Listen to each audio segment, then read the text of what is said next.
بسم اللہ الرحمن الرحیم۔ السلام علیکم ناظرین کرام،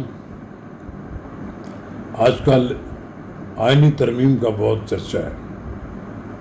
کہا جا رہا ہے کہ حکومت آئینی ترمیم لانا چاہتی ہے جس کے تحت ججوں کی مدت ملازمت میں توسیع کر دی جائے، لیکن قرائن یہ بتاتے ہیں کہ حکومت کے پاس مطلوبہ تعداد نہیں ہے کہ وہ آئین میں ترمیم کر سکے، لیکن اس ترمیم کے لیے شور شرابہ بہت ہے۔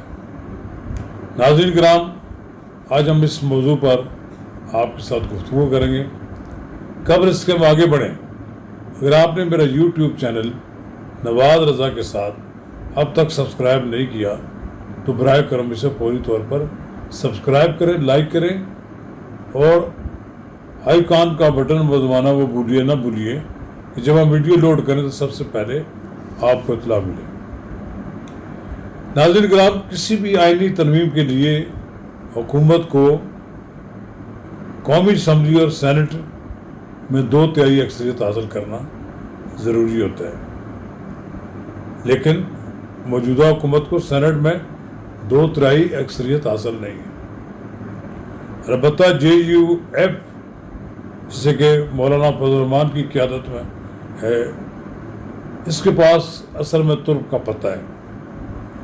اگر صدر آصف علی زرداری کا مفاہمتی کارڈ چل گیا تو پاسا پلٹ سکتا ہے۔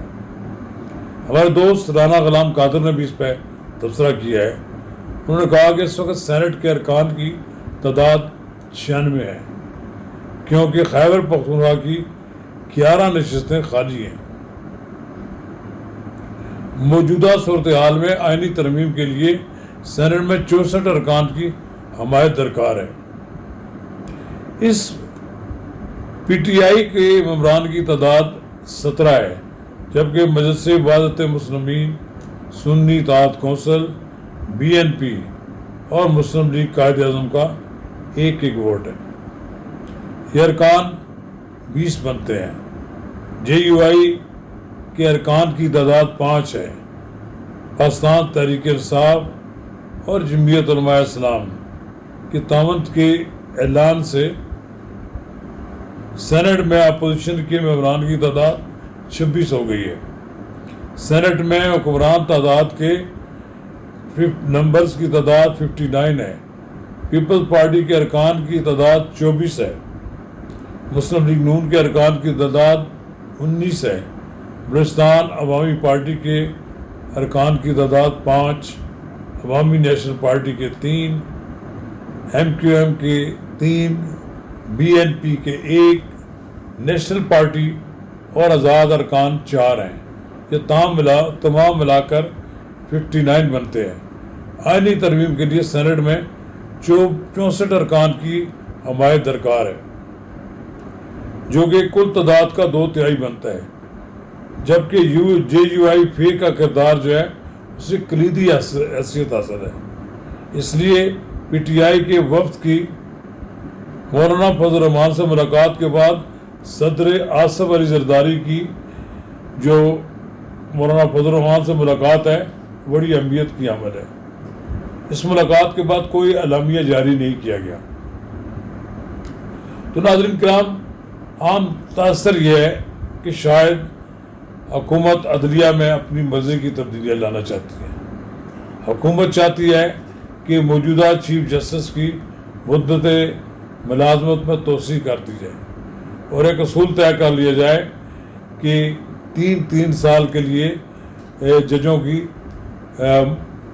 مدت ملازمت میں توسیع کر دی جائے۔ یہ بڑی غیر معمولی بات ہے۔ ابھی تک تو کوئی ایسا نظر نہیں آ رہا کہ حکومت کوئی ترمیم لے کر آئے، لیکن بہرحال اسلام آباد کے سیاسی حلقوں میں یہ بحث چل رہی ہے کہ شاید کسی وقت حکومت کوئی آئینی ترمیم لے آئے۔ ویسے تو پارلیمنٹ کا جوائنٹ سیشن بھی ہو رہا ہے، لیکن اس میں آئینی ترمیم اس طرح منظور نہیں کی جا سکتی۔ یہ دونوں ایوانوں کی 2/3 اکثریت الگ الگ ہو تو اس میں منظور کی گئی آئینی ترمیم ہی منظور ہو سکتی ہے۔ لیکن بہرحال دیکھیں، حکومت اپنے تاش کے پتے نہیں دکھا رہی. لیکن ایک بات بڑی واضح ہے کہ اگر کوئی آئینی ترمیم آئی تو اس میں JUI کا بڑا کلیدی کردار ہوگا. اب اس موضوع پر ہم الگ سے گفتگو کریں گے کہ کیا JUI اس کے لیے تیار بھی ہے کہ نہیں ہے. لیکن بہرحال آئینی ترمیم کے لیے 2/3 اکثریت لازمی ہے. لیکن ہمارے ہاں اینکر پرسنز خواہ کی ایک بحث چلا رہے ہیں کہ 2/3 اکثریت ہے نہیں ابھی حکومت کے پاس کہ جی وہاں اجلاس بلا لیا گیا ہے. اور اس کے لیے معلوم تو یہ ہونا چاہیے سب کو کہ قومی اسمبلی اور سینٹ کے الگ الگ اجلاس ہوں گے جن میں 2/3 اکثریت کی ضرورت ہے. اگر 2/3 اکثریت دونوں ایوانوں سے الگ الگ کوئی چیز منظور ہو جائے تو یقیناً وہ آئینی ترمیم روکی نہیں جا سکتی اور اس پر عمل درآمد ہوگا. لیکن بہرحال سیاست میں کوئی چیز حتمی نہیں ہوا کرتی. کسی وقت بھی آپ کسی وقت بھی یہ سوچ کہہ سکتے ہیں کہ آئینی ترمیم کا معاملہ آ سکتا ہے. لیکن بہرحال سیاسی حلقوں میں یہ آج کل بحث بہت عام ہے اور طرح طرح کی قیاس رائیاں کی جا رہی ہیں. لیکن آنے والے دنوں میں صورتحال واضح ہوگی کہ حکومت 2/3 اکثریت حاصل کرنے میں کامیاب ہو گئی تو پھر آپ سمجھیں کچھ بھی ہو سکتا ہے. شکریہ.